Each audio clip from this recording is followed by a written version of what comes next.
Hola chicos, chicas, chiquilles, nuevamente nos encontramos en esta nueva cápsula donde vamos a tomar ciertos elementos muy interesantes a discutir y específicamente vamos a hablar de Wilhelm Huth y él nos va a plantear los inicios de la vida mental que se van a remontar durante los inicios de la vida. Su planteamiento ya va a ser durante lo que es el siglo XIX y su orientación principalmente va a ser hacia lo que es la psicología experimental.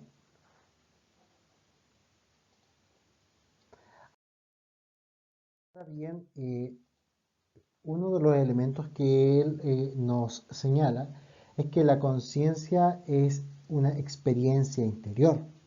Ahora, tenemos que tomar dos caminos o dos aspectos. La primera es en relación que todo ser vivo tiene dicha experiencia interior, más la otra debe ser entendida como los elementos propiamente de esta nueva ciencia que va a ser específicamente la psicología y el estudio principalmente de la mente, ¿cierto?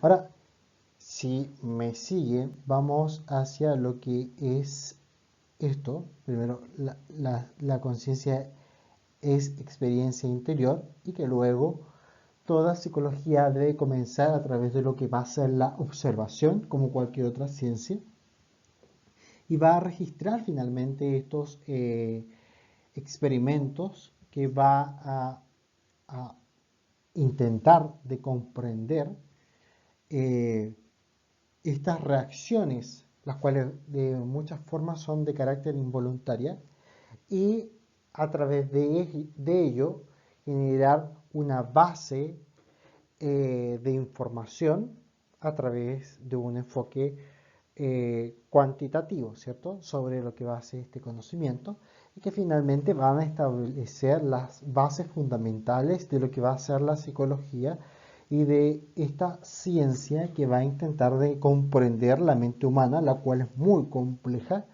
y hoy por hoy nos estamos dando cuenta o se está abriendo las puertas de esta comprensión de la mente. Ahora, nos vamos a la otra columna, donde la conciencia nuevamente es una experiencia interior. Dicho que todo ser vivo tiene dicha experiencia interior y todo ser vivo debe de haber tenido siempre esta experiencia y los cuales van a ser los inicios de la vida mental y que se van a remontar a los inicios de la vida. Cosa interesante es que cuando un recién nacido, valga la redundancia, nace, su cerebro de forma inmediata comienza a liberar ciertas órdenes para que el individuo recién nacido pueda sobrevivir. Por ejemplo, acuérdense que cuando el feto se encuentra en el interior de esta bolsa amniótica, y no sus pulmones o sistema respiratorio no está funcionando. Mas cuando sale, debe comenzar a funcionar. Y si no funciona, perece. Pero nadie específicamente le dice a este ser que tiene que respirar, sino que de forma inmediata su cerebro comienza a funcionar y a dar las órdenes, las instrucciones a través del sistema nervioso para que este individuo comience a respirar. Otro ejemplo mismo de ello eh, tiene que ver con los animales. Tal vez con las ovejas, con las vacas, ¿cierto? Que uno de los elementos que comienza a hacer cáncer instantánea es ponerse de pie. ¿Para qué? Porque un mecanismo de sobrevivencia. Su mecanismo de sobrevivencia es efectivamente ponerse de pie y ir al ritmo de su madre. Producto de que pueden ser cazadas por los carnívoros, ¿cierto? O los depredadores. Y ahí efectivamente hace sentido de que esta experiencia está inserta dentro de los seres vivos.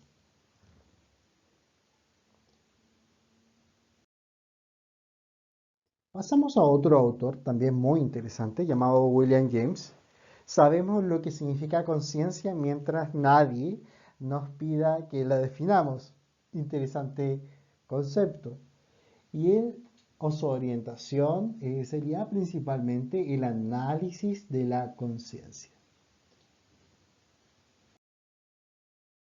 Bueno, la conciencia parece ser un flujo de pensamientos.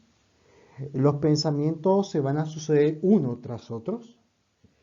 eh, y tales pensamientos pareciera que están totalmente separados unos de otros, pero de alguna forma o de algún modo, estas parecieran estar unidos o unificados. Os diera la impresión de que efectivamente esta conciencia está unificada. En algún momento yo les señalaba, bueno, cuando ustedes se levantan, no van a decir, bueno, me voy a levantar. No, comienza un proceso de forma inmediata y automatizadamente comienza a hacer ciertos elementos rutinarios de los cuales ya lo tienen programado. No le van a decir a su pie izquierdo que se levante y que el otro salga y que finalmente eh, tu torso tome fuerza para levantarse. No, todo es un elemento automatizado y entra en función específicamente parte de nuestro cerebro, los cuales eh, lo hacen de forma involuntaria. O cuando te vas a tomar una taza de café o una taza de té. O sea, los elementos propiamente son bastantes, pero tu cerebro lo hace de forma automatizada. Y pareciera que hubiera una secuenciación de ideas o de pensamientos, pero al final uno lo observa como si estuviera todo de forma unificado. Una forma más gráfica que yo siempre lo he señalado es cuando aprendes a conducir.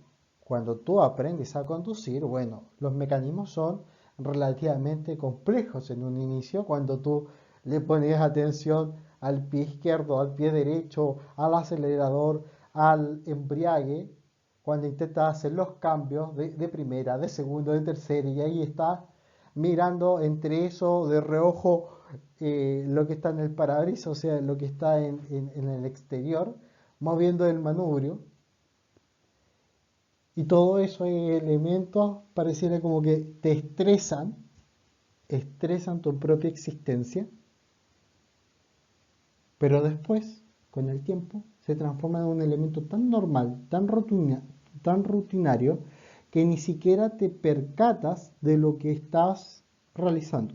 Tu cerebro manda las instrucciones como ya ha adquirido esa experiencia y ya no necesitas estar analizando lo que tú estás haciendo. Obviamente debes estar preocupado de la conducción, pero es de forma automatizada gran parte de los elementos. Ahora, esto se debe a que el pensamiento que nos presenta de una forma o un impulso de lo que va a ser este flujo de conciencia. Ahora, cuando intentamos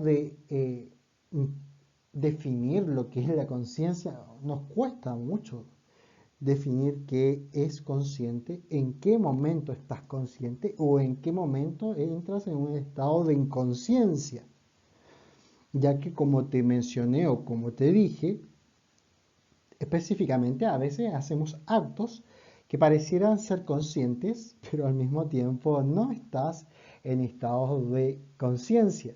Por ejemplo, cuando respiras. Sea el acto de respirar, no estás constantemente diciendo, oh, tengo que respirar, tengo que respirar. No, simplemente lo respiras porque tu cerebro ha generado un elemento de automatización y lo haces. Ahora, Inténtalo, intenta de respirar y controlar tu respiración y te vas a percatar que te va a costar un poco y que efectivamente cuando intentes de desconectar tu respiración de la forma automatizada y vuelvas a hacerlo de forma automática, te va a costar un poquito. O cuando entres en estado consciente y controles la respiración. Bueno, los budistas lo utilizan mucho, ¿cierto? Estos pulsos son estos pulsos nos desplazan a una conclusión, a otra, pero no van a dejar de fluir. Nuestra conciencia está en constante evolución. Y eso es lo maravilloso.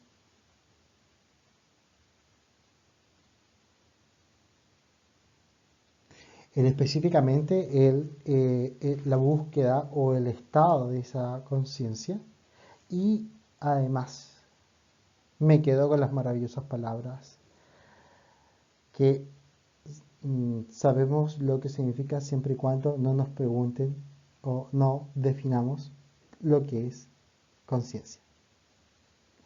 Bueno, continuamos y seguimos con otro autor.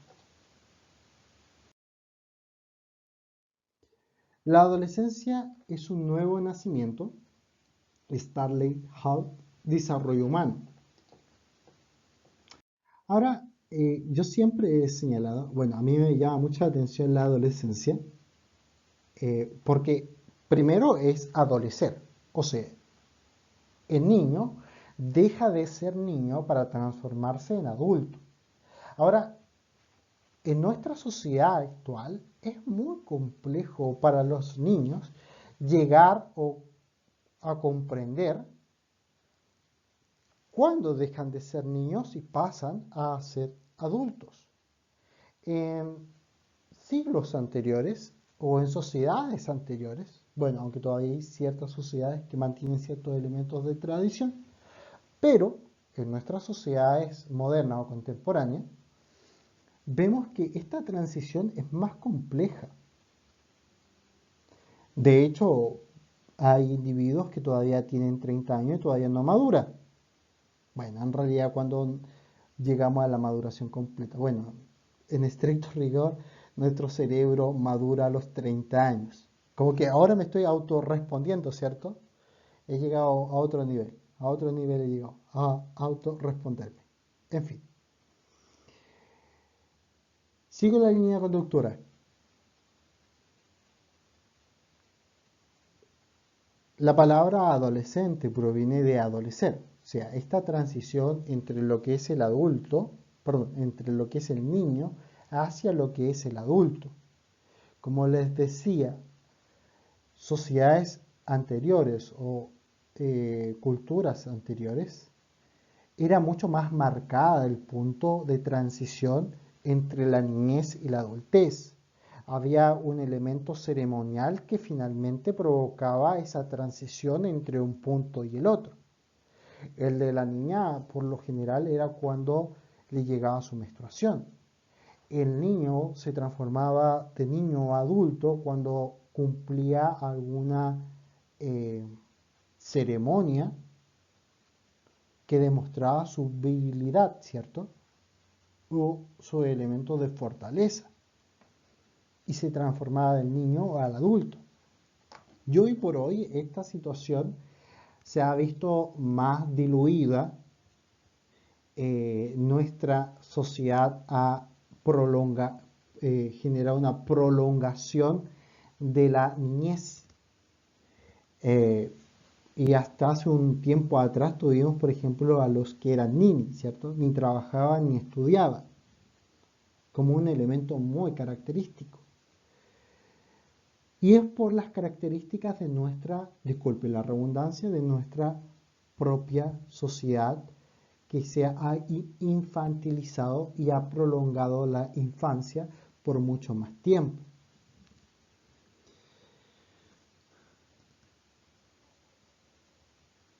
No deja de ser que esta adolescencia es parte de nuestra naturaleza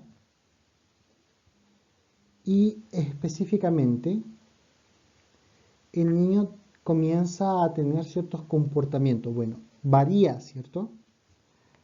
En algunos pareciera ser una fase de crecimiento que presentan rasgos de violencia, otros se vuelven más introvertidos, eh, pero hay un elemento muy característico, el que yo le llamo la característica de Superman, o sea, que nada les afecta, siempre son bacanes, tienen la razón en todo, rompen o quieren o pretenden romper las instituciones establecidas, son rupturistas, eh, se asienta esa etapa ciertamente salvaje y anárquica, y también en algunos entran en cuadros depresivos, eh, producto de los cambios que se le avecinan y que no son menores. No es solamente un cambio fisiológico, sino también químico, ¿cierto? También comienza a existir esta experimentación de su propio ser, de su propia sexualidad, el autodescubrirse. Y era más o menos lo que yo en algún momento le hablé con Soren Kierkegaard, ¿cierto? Que entra en este estado de desesperación de su verdadero yo y que intentan de descubrirse quiénes son y para dónde van, ¿ya? El niño emerge como adulto en un ser más civilizado y de orden superior. Y esto demora y lleva un poquito que ciertos elementos se asienten y finalmente comprendan el panorama en el cual se encuentra. Y por eso constituye un nuevo nacimiento.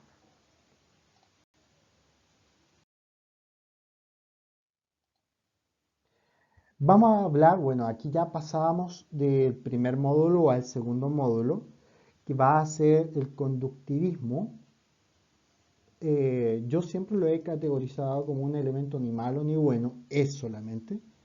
Y vamos a hablar de tres caballeros.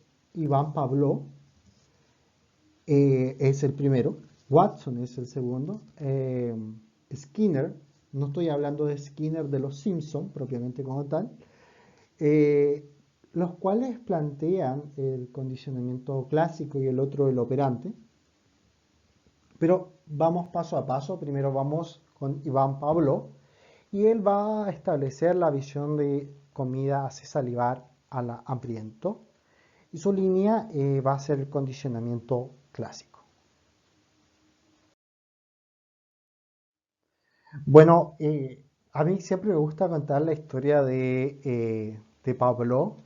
En realidad Pablo no proviene del mundo de la psicología, va a ser durante el siglo XIX, siglo XX, donde se van a dar los primeros pasos, ya se están dando los primeros pasos a esta psicología, aunque todavía no es psicología, más bien sería una, como una protopsicología. Acuérdate que también va a estar el psicoanálisis de, de Freud y comienza a darse los primeros pasos de este elemento tan interesante en el cual consiste en comprenderse o de comprendernos internamente, lo cual nos cuesta de una forma. En fin, ya. Estoy hablando de Iván Pablo, ya me fui por la tangente, disculpe. Es la emoción. Bueno, lo primero va a ser un estímulo incondicionado. Imagínense que Pablo entró, vio al perrito, el perrito comienza a babear, eh, Pablo se percata de esta situación y que cada vez que entra el perrito comienza a babear y a mover su colita de felicidad, ¿cierto? Y después Pablo no le trae la comidita y el perrito sigue babeando y sigue moviendo su colita. Y después él experimentó con esto y le colocó una campanita. Cada vez que él entraba, tocaba la campanita. Y el perro presentaba ese mismo comportamiento, babeaba y movía su colita. Y él planteó que estaba un estímulo incondicionado, que puede ser recibir esta comida, que después va a generar o va a provocar finalmente una respuesta incondicionada, como la salivación.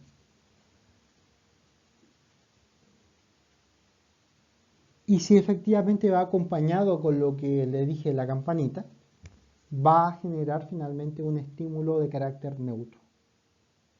Esto va a provocar una respuesta condicionada, porque al meter la campana ya está condicionando, en este caso al perrito, eh, que va a generar un estímulo condicionado y una respuesta condicionada. Ahora, yo siempre he mencionado de que efectivamente ellos lo percataron desde una perspectiva de los animales, desde una visión que se observa de los animales. Pero los seres humanos no estamos muy alejados específicamente de este tipo de comportamiento. De hecho, lo observamos como un elemento muy natural. De hecho, o lo vemos ejemplificado en nuestra misma forma de cómo nos comportamos en la sociedad. Ejemplo clarísimo, pero clarísimo. Cuando tú vas a comprar o vas a un banco, de repente ves una fila y de forma inmediata entiendes que tienes que hacer la fila porque tienes que llegar a la caja y en la fila. Y te ponen en la fila. Bueno, en realidad no sería fila, ¿cierto? Sería columna. Pero te colocas. ¿Y por qué no te colocas en otro lado? No, es que el orden. Un elemento condicionado. O sea, un elemento que me pareciera ser incondicionado se transforma en un elemento condicionado. Por ejemplo, la conducción. Bueno, existe el manual de la conducción, ¿cierto? Hay leyes en relación con ello. eh, la ley de tránsito, ¿cierto? Pero yo les había contado mi experiencia cuando yo estaba aprendiendo a conducir y en algún momento yo iba con mi instructor y vi específicamente el símbolo pare y yo en vez de parar lo hice como que fuera un ceda al paso, miré, perdón, miré izquierda, derecha, no había absolutamente nada, seguí, pero no paré el motor, lo mantuve en primera, doble.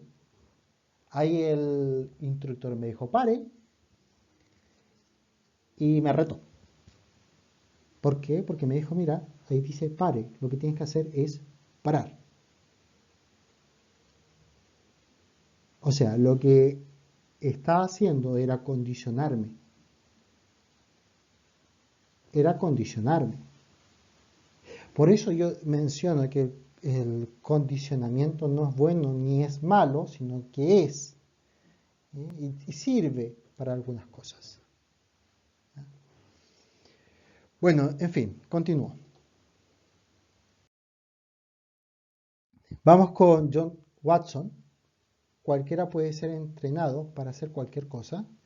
Principalmente su orientación psicológica va a ser hacia el conductivismo clásico. Dice, las emociones humanas fundamentalmente son la ira, el miedo y el amor. Estos sentimientos pueden vincularse a objetos a través del condicionamiento de estímulo y respuesta. Se puede condicionar a la persona para obtener de ella respuestas emocionales. Pavlov mostró que los animales pueden aprender respuestas conductuales por condicionamiento y también al hombre puede ser condicionado para dar una respuesta física ante objetos y acontecimientos. Cualquiera, sea cual sea su naturaleza, puede ser entrenado para cualquier cosa. O sea, lo que Watson y Pavlov van a señalar es efectivamente un elemento que lamentablemente, por eso genera un poco de rechazo el condicionamiento, el conductismo, eh, que no solamente fue aplicada desde una perspectiva psicológica, sino que también fue aplicada a través de experimentación de la sociedad y a través de los modelos educacionales. También lo podemos ver en las telecomunicaciones, ¿ya? Y en los regímenes totalitarios o dictatoriales utilizan muy fuertemente el condicionamiento, ¿ya? Ahí tenemos, por ejemplo, el libro de 1984, ¿sí? Y Vida Feliz, se me olvida. En fin, donde podemos observar ciertas características muy particulares de estos regímenes totalitarios, ¿ya? Y que condicionan la vida del ser humano. Bueno, en fin.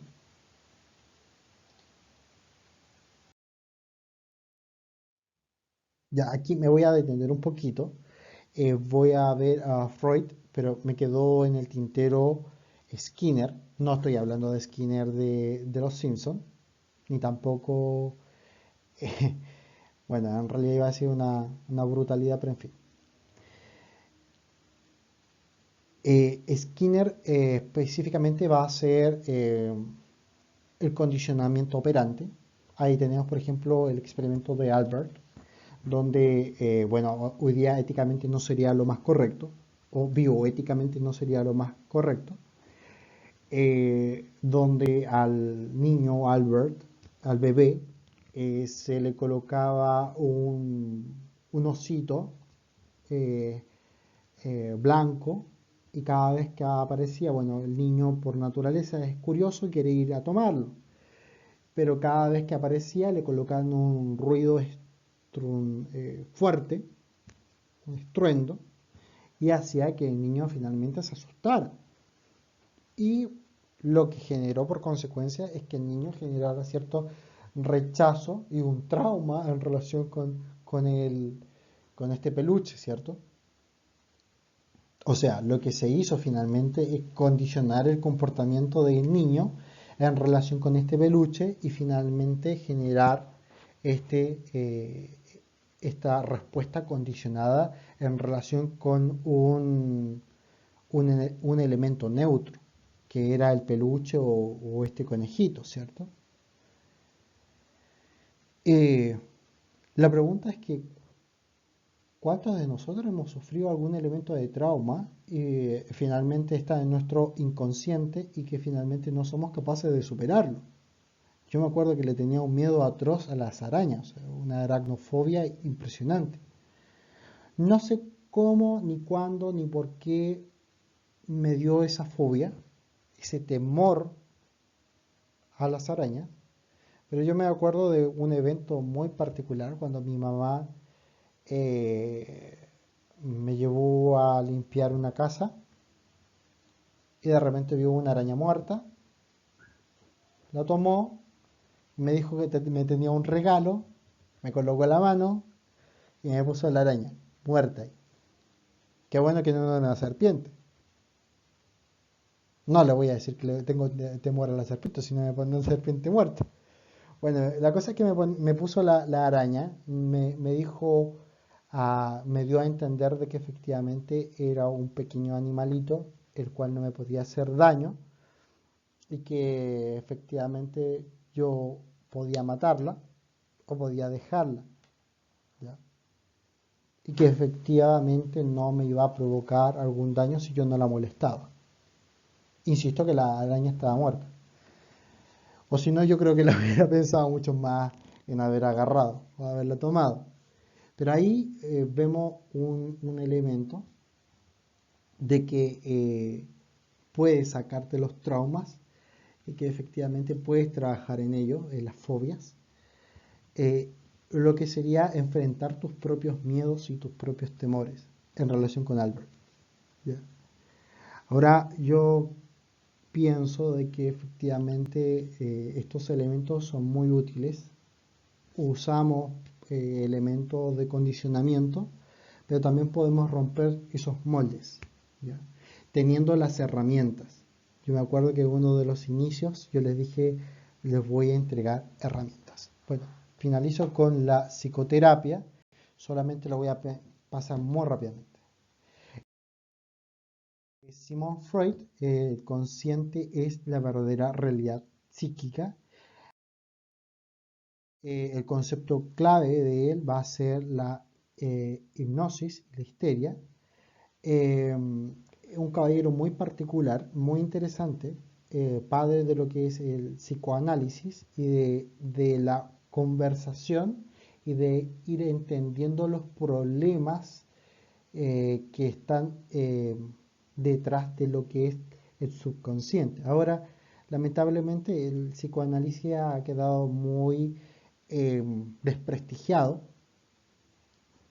Han habido intentos de resucitar el neo-psicoanálisis o el nuevo psicoanálisis, donde la hipnosis también ha quedado relativamente cuestionada, porque no solamente va hacia lo que es la conciencia, o sea, sobre nuestro subconsciente, perdón, y a los traumas que hemos tenido, sino que algunos dicen experimentar vidas pasadas, lo cual hace que efectivamente sea cuestionada propiamente la hipnosis.